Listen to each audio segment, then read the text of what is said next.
의료진에서도 3차 감염자가 나왔습니다. 이 3차 감염자 굉장히 저희가 걱정하고 있는 바로 그 부분인데 또 하룻밤 사이에 감염 확진자가 5명이 또 늘어서 지금 걱정이 좀 커지고 있습니다. 자, 어제도 저희가 이 메르스와 관련해서는 궁금증 위주로 풀어드렸고 그리고 좀 지나치게 어떤 걱정이 부풀려져 있다 이런 점들도 저희가 자세히 정리를 해드렸는데 오늘도 이런 궁금증 위주로 정리를 자세히 해드리겠습니다. 이동희 차장. 네. 자, 일단 의료진에서 3차 감염이 나온 얘기. 아까 저희가 속보로 나왔는데 사망자, 80대 사망자가 3차 감염자였고 양성으로 판정이 난 이야기까지 정리를 좀 해주시죠. 예, 먼저 전체적인 상황을 좀 소개를 해드려야 될 것 같습니다. 이 자리에 들어오기 직전까지만 해도 전체 메르스 확진 환자 수는 35명. 그러니까 어제 이 시간보다 5명이 늘어난 것으로 확인이 됐지만 이 방송 진행하는 도중에 83살 3차 감염자 한 분이 최종 양성 확진 판정을 받았고 이미 어제 사망한 사실이 확인이 됐기 때문에 전체 환자 수는 36명 그리고 사망자는 3명으로 확인이 됐습니다. 그중에서 문제가 된 것은 바로 어젯밤에 돌아가신 그 83살 3차 감염자가 83살 그 노인이 3차 감염자라는 점에 있습니다. 그동안에는 2차 감염자 중에서만 사망자가 발생을 했는데 처음으로 3차 감염자 중에서도 사망자가 발생을 해서 더 놀라움이 좀 커지고 있는 상황입니다. 자, 그래도 일단은 병원에서 감염된 분들만 지금 사망한 상태. 그렇습니다. 그런 걸로 확인이 되는 거고 지금 이제 아마 이 도표를 시청자 여러분들 이틀 연속 보셨기 때문에 어느 정도 눈에 익으셨을 텐데 저희가 날짜별로 다시 정리를 한번 해봤습니다.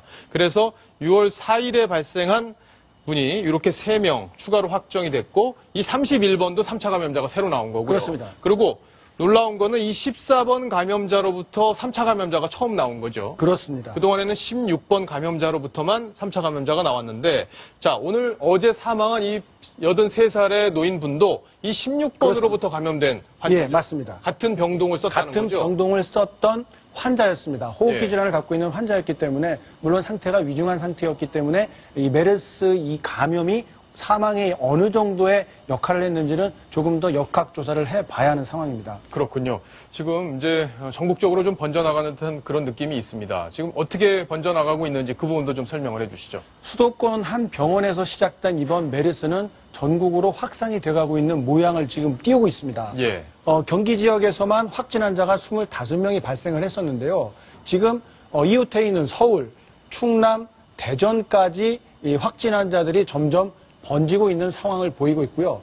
그 이외 지역에서도 같이 접촉을 했다가 격리되고 있는 사람들이 전국에 거의 다 분포가 되어 있기 때문에 추가적으로 환자가 더 발생할 가능성이 높은 상황입니다. 예. 학교도 많이 휴교를 지금 하고 있죠. 어제보다 많이 늘은 것 같던데요. 시간이 가면 갈수록 계속해서 늘고 있는데요. 지금 이 시점에 보면은 대략 700개가 조금 넘는 수준의 학교들이 휴업 상태에 들어가 있습니다. 그 중에서도 경기도 지역에 580곳이 넘는 학교가 지금 휴업 조치에 들어가 있기 때문에 향후에 이런 메르스 사태가 조금 더 진정이 되기 직전까지는 학교 휴업 상태가 조금 더 광범위하게 벌어질 것으로 예상되고 있습니다. 예. 자, 저희가 제일 걱정이 되는 게 바로 이 3차 감염자입니다. 아직까지 4차 감염자는 나오지 않고 있는데 3차 감염자가 누구인지 어떤 사람이었고 이런 것들을 좀 정리해 볼 필요가 있겠어요. 그렇습니다. 이제 3차 감염자 숫자는 조금 전에 그 사망했던 분까지 포함하면 모두 6명이 되겠습니다.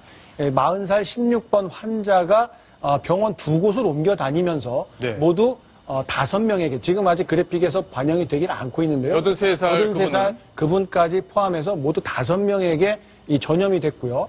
그리고 14번 환자는 자신을 치료했던 의료진에게 전파가 되는 그런 상황입니다. 예, 그렇군요. 자, 이번 소식을 위해서 저희가 또 전문가 한 분을 초대했습니다. 중앙대 약학대학교의 설대우 교수님 모셨습니다. 안녕하세요, 교수님. 예, 안녕하세요. 자, 오늘도 우리 시청자분들이 궁금해 하시는 게 많은데 좀 자세히 설명을 좀 부탁드리겠습니다. 지금 저희가 3차 감염자까지 설명을 드렸는데 지금 아직까지 4차 감염자는 나오지 않고 있습니다. 4차 감염자가 나올 가능성은 어떻게 보시나요? 좀 커졌다 이렇게 볼 수 있습니다. 커졌다? 예. 그런데 더 중요한 사실이 있어요, 사실은. 그거에 못지않게.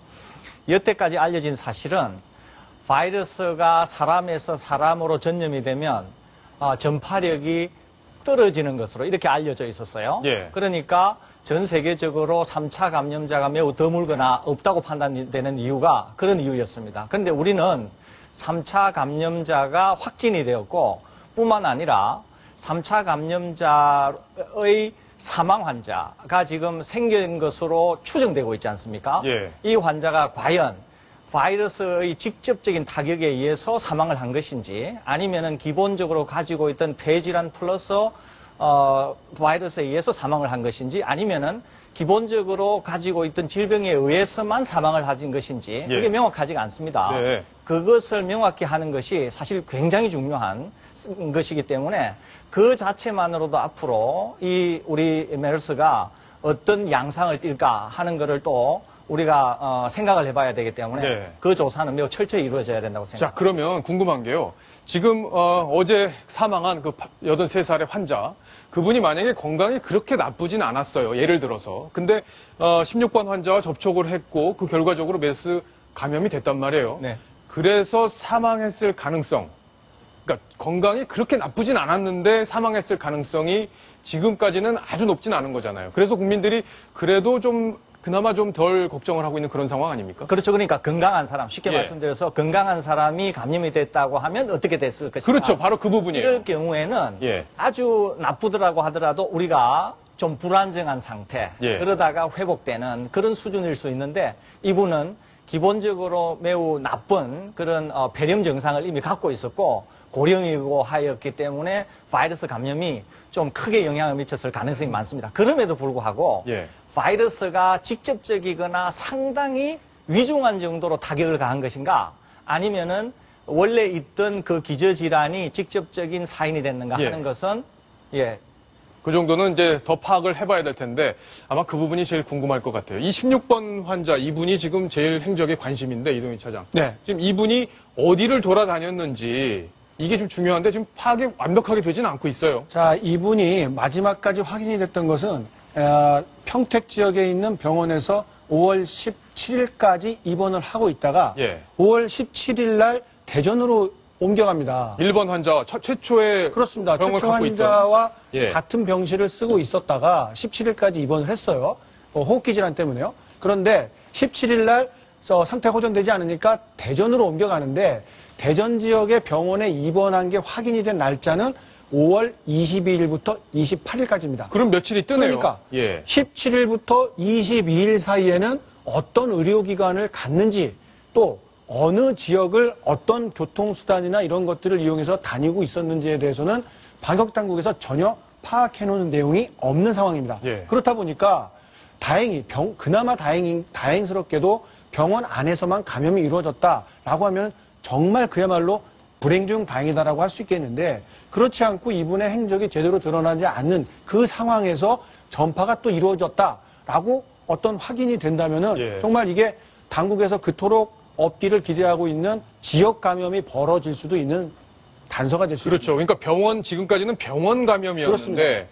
이분이 5일 동안 다른 곳을 다니면서 어떻게 병원 외에 지역 감염 가능성이 있다. 바로 그건데. 그렇습니다. 이 전염력도 사실 이분이 지금 5명이나 전염을 시켰을 만큼 좀 어떤 그 바이러스가 강력한지는 저도 잘 모르겠습니다만 예. 어쨌든 5명이나 3차 감염자를 냈단 말이죠. 근데 이런 분의 행적이 닷새 이상이나 확인이 되고 있지 않다는 점에서는 방역당국에서 지금이라도 조금 더 철저하게 예. 조사를 해야 될 필요가 있습니다. 자, 방역당국 이 16번 환자의 행적에 대해서 어떻게 설명하고 있는지 직접 한번 들어보시겠습니다. 2차 감염자가 평택에서 와서 돌아다니는 동안에 정부에서 보도를 했던 게 결국 도착이 된데 병원에 비롯해서 버스 자가용으로 오기까지 잘 아파트에 있으시고 이제 저희가 계속 구해서도 그렇고 모니터링을 하는데 그런 게 조금 아직은 그런 것 같더라고요. 설 교수님. 네. 자, 이 16번 환자가 어떻게 다녔을지 이게 제일 궁금한데 지금 이 16번 환자가 이동희 차장도 잘 모르겠다. 이분이 슈퍼 감염력을 갖고 있는 그런 바이러스를 갖고 있는 건 잘 모르겠다고 했는데 네.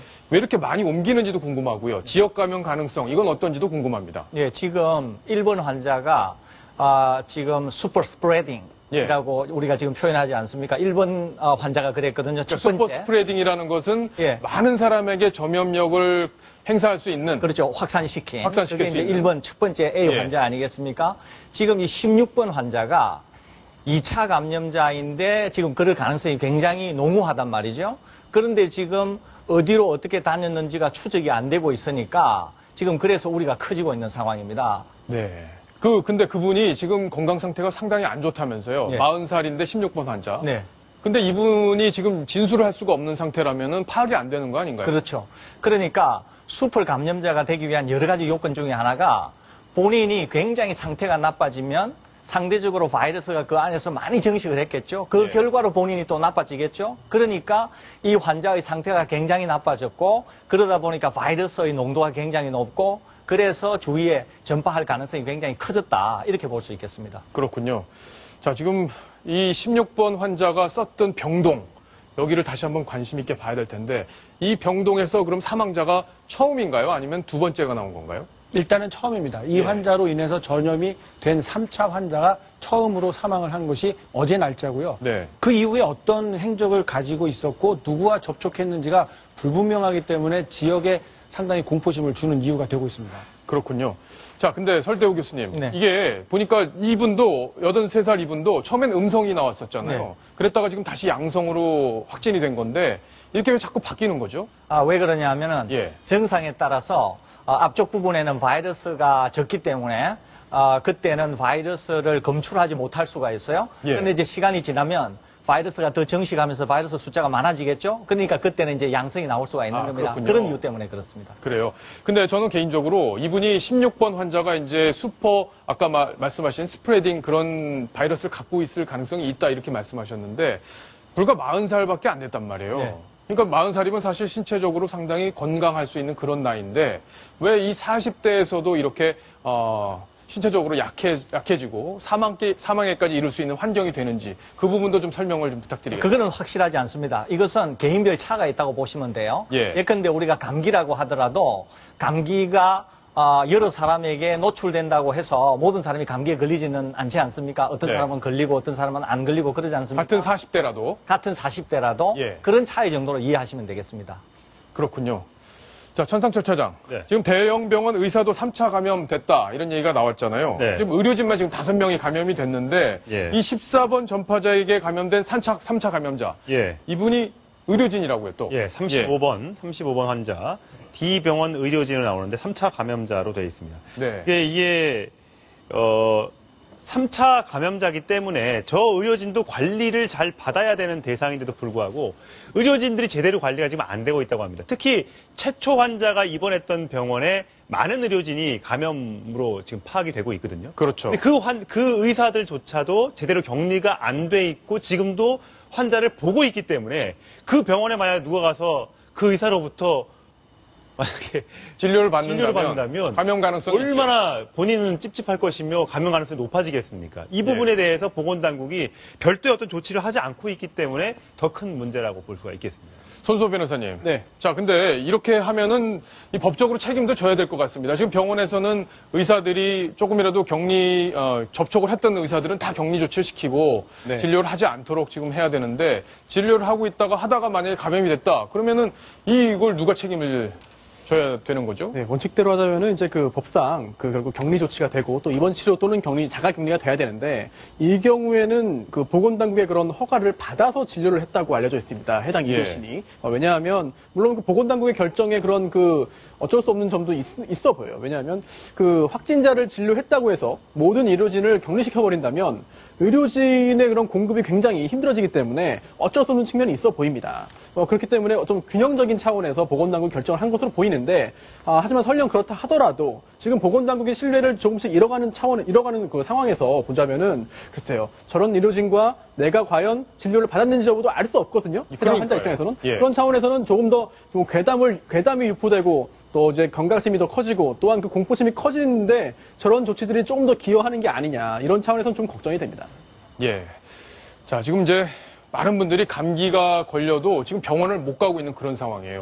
이게 메르스인지 아닌지 막 의심도 되고, 보통 감기와 좀 다르게 느껴지기도 하고 아마 기분이 그래서 더 그럴 수도 있을 텐데, 우리가 병원에 가면 병원에서 지금 어떻게 대응을 하고 있을지 아마 궁금하실 텐데요. 저희가 채널A에서 몸이 안 좋다 이렇게 얘기를 하고 여러 가지 의료기관들을 다 다녀봤습니다. 그거를 저희가 카메라에 다 담아봤는데 지금부터 영상으로 한번 확인해 보시겠습니다.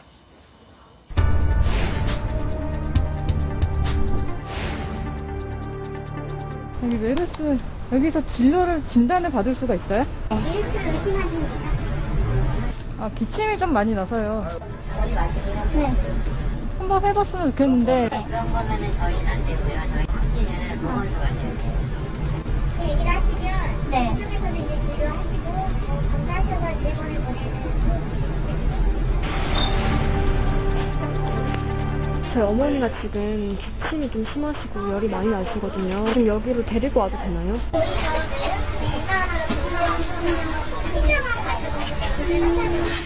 아직까지는 여기까지는 매뉴얼이 뭐 떨어지고 이런 게 없어요. 저희 어머니께서 열이 심하시고 기침이 많이 나시는데 혹시 메르스일까봐 마스크 썼어요. 다른 장기들은 기침하고다 그런 중에 치료하는 게 아니라 검사를 하는 보낸 결과는 언제 정도 나와요? 오송이라는 데서 그 질병관리본부가 보냈어요. 그래서 8시간, 9시간 걸려요. 그럼 그 8시간, 9시간 동안 여기 있는 거예요? 집에 가서 가만히 있는 거예요. 이상이 있다. 그럼 이제 어디 정리병동 뭐 이런 데다 갔는데 정리병동이 다 비슷해요. 손소 변호사님. 네. 자, 앞으로도 병원에 가는 게 지금 화면을 보고 나니까 더 불안해요. 네. 뭔가 좀 확실하게 이렇게 알아서 해주겠습니다. 이게 아니라 어떤 기관은 좀 떠넘기는 것 같기도 하고 어떤 기관은 좀 불확실하게 얘기하는 것 같기도 하고 어떻게 보셨습니까?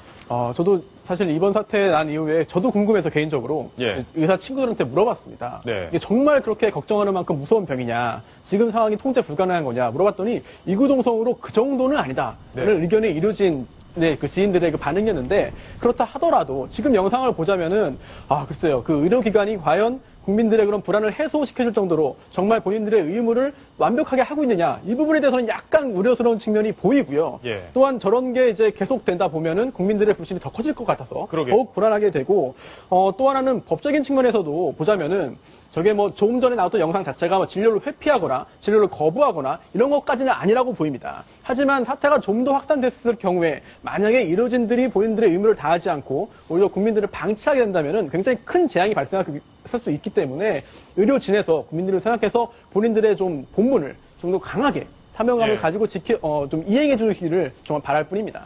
정 교수님. 네. 자, 일단 의심이 돼요.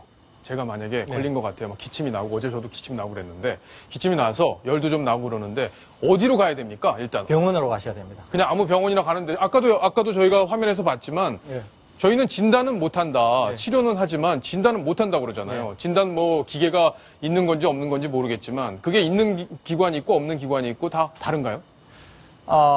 이제 진단을 할 수 있는 게 이게 이제 일반 국민들께서 아시는 거하고 좀 다릅니다. 이게 사람의 검체를 가지고 결과를 내주는 거라서 이것을 만드는 데 있어서 여러 가지 좀 규정이 있습니다. 이게 의약품의 만큼은 아니지만 그게 준해서 만든 그런 규정이 있기 때문에 이것을 지금 당장 우리가 필요로 하다고 해서 당장 만들어서 아무나 쓸 수 있는 그런 게 아닙니다. 그러다 보니까 이제 질병관리본부가 하는 거고 또 확진이라고 하는 것 자체가 영어로는 officially confirmed거든요. 그러니까 질병관리본부라고 하는 당국이 확실히 확인을 해줘야 되는 그런 것들 때문에 질병관리본부가 최종적으로 컨펌을 하는 것이죠. 이런 그러니까 각 의료기관에서 할 수 있는 건 아니고 할 수는 있는데 지금 당장 이제 그렇게 안 돼 있는 거예요. 그런데 그러면은 지금 앵커분께서 말씀하셨잖아요. 어디로 가야 되냐고. 그럼에도 불구하고 병원을 가셔야 됩니다. 병원으로? 여러 가지 뭐 본인이 걱정이 있을지라도 그럼에도 불구하고 병원을 가셔야 되는데 가실 때는 반드시 마스크를 하시고 대중교통을 이용하시든지 그다음에 뭐 병원을 가시더라도 내가 감염을 시킬 수 있는 감염원이 될 수도 있잖아요. 그러니까 남에게 어떤 피해를 줄 수도 있으니까 그런 점에서도 마스크를 하셔야 되고 또 병원에 가게 되면 지금 병원의 상황이 여러 우려스러운 점이 있지 않습니까? 또 내가 의심은 있지만은 내가 메르스라고 하는 거를 모르잖아요. 그러니까 그 상황에 방문을 했다가 내가 옮을 수도 있으니까 반드시 마스크를 하고 가시고 갔다가 오시면은 꼭 비누로 씻으면 좋겠습니다. 근데 절차도 궁금해요. 그럼 가서 뭐 피를 뽑아서 이 바이러스가 있는지 없는지를 보는 건지, 피를 그럼 어느 기관으로 보냈다가 다시 봤는데, 아까 보니까 8시간, 9시간 걸린다고 하는데, 예. 그런 절차 때문에 걸리는 건지, 그렇죠. 어떤 내용이, 어떤 내용으로 이게 진행이 되는지. 피를 뽑을 수도 있고요. 예. 또는, 입안이나 이렇게, 손봉으로 해가지고 할 수도 있고, 그 검체를 질병관리본부에 보내는 거죠. 예. 그러면 그 검사 시간이 그렇게 걸리는 겁니다. 네. 저는 저 화면을 보고 나서, 그러니까 지금 어떤 상황이 됐든 간에 어떤 이상이 생겼다라고 느끼신다면 저런 어려움 속에서 어쨌든 병원을 찾아가야 되는 게 맞다고는 봅니다. 그런데 모든 의료기관도 아니고 일부 의료기관들이 저런 모습을 보였다라고 저는 믿고 싶은데요. 의료기관들에서 보인 저 반응들을 보면 무언가 내가 적극적으로 도와주려고 하기보다는 무언가 하기 싫고 접촉하기 싫고 옆 기관에다가 보내고 싶은 의사들이 역력히 드러나거든요. 예. 청와대에서 회의하고 매일 브리핑하고 하면 뭐합니까? 일선 현장에서는 국민들이 정말 피부로 와닿게 어떤 이상이 있어서 찾아갔을 때는 도움을 받지 못하고 오히려 우왕좌왕하게 되는 저런 현실을 고칠 수 있는 방법이 뭔가 지금 빨리 연구를 해야 될 것 같습니다. 그러네요. 네, 그리고 좀 전에 그 나왔던 영상에서 검사 키트가 없다. 또 매뉴얼도 뭐 정해진 게 없다. 그런 이야기들이 나왔는데요. 만약에 그게 사실이 아니고 있음에도 불구하고 검사하지 않기 위해서 회피했다고 한다면 굉장히 큰 문제가 되겠고요. 또 다르게 보자면은 정말로 없어서 검사 키트가 없어서 돌려보내고 또 매뉴얼이 없어서 어떠한 조치를 취하지 못하고 다른 데 가봐라 라고 말을 했다고 한다면 국가 총력을 동원해가지고 이번 사태를 결국은 제압하겠다, 해결하겠다라고 했던 당국의 공언이 아직도 그런 일선 현장에서는 제대로 이행되지 않는 것으로 볼 수밖에 없거든요. 그럴 수밖에 없죠. 그렇다면은 당국에서 이러한 현재 일선 현장의 상황을 제대로 파악을 해서 과연 좀 더 구체적이고 좀 더 실제로 실천할 수 있는 그런 지침을 주는 것이 현실적에서는 굉장히 필요하지 않나 그렇게 생각이 됩니다. 자, 일단 메르스 감기 증상이 있어서 메르스가 의심이 된다면 의료기관을 찾아가시고 거기서 의료기관은 정부에서 확실한 지금 지원이나 이런 진단, 시약 이런 것들을 빨리 받아서 현장에서 이런 것들이 차질 없이 진행되도록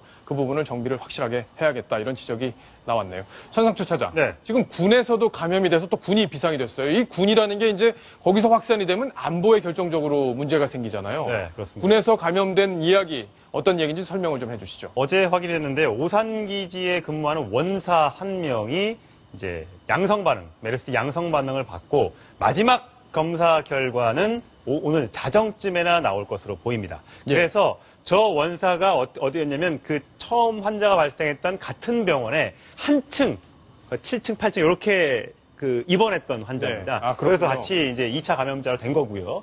그 병원에 병문안을 왔던 장병들, 장교들 여기도 지금 격리 대상이 돼서 혹시 조금이라도 의심스러운 환자들은 죄다 군 병원과 자택, 그다음에 내무반에 전부 다 격리 조치를 하고 있습니다. 그래서 총 지금 한 90명 정도가 격리 조치되어 있는 상태입니다.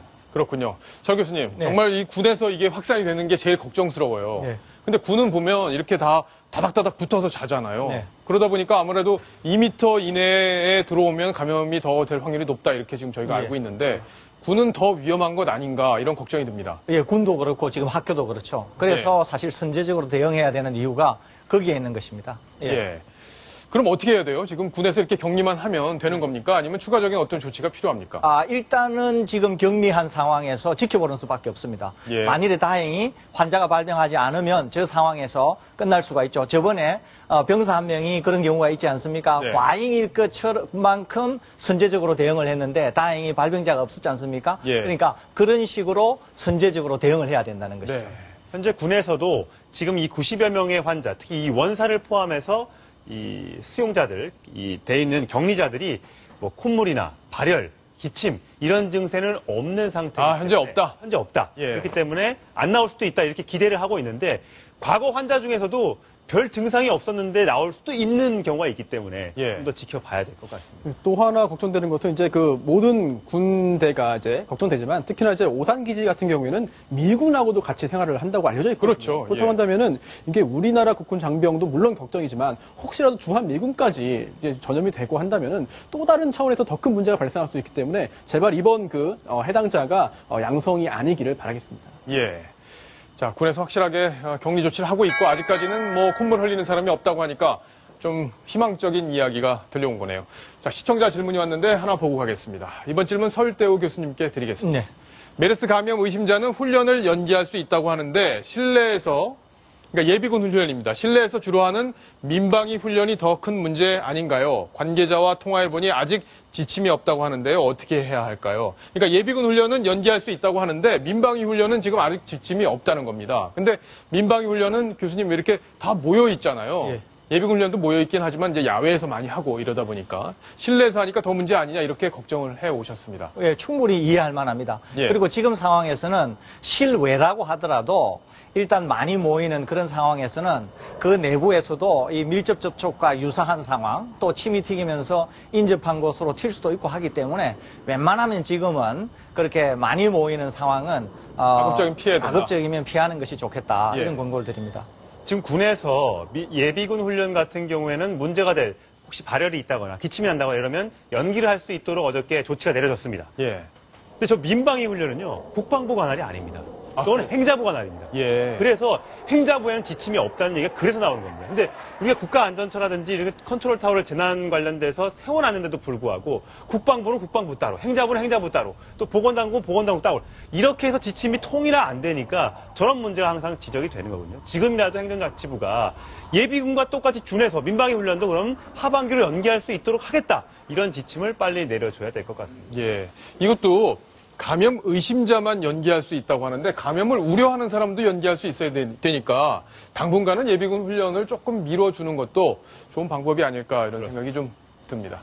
자, 시청자 의견, 이 민방위 훈련에 대한 시청자 의견은 걱정하고 있는 의견까지 정리를 해드렸습니다.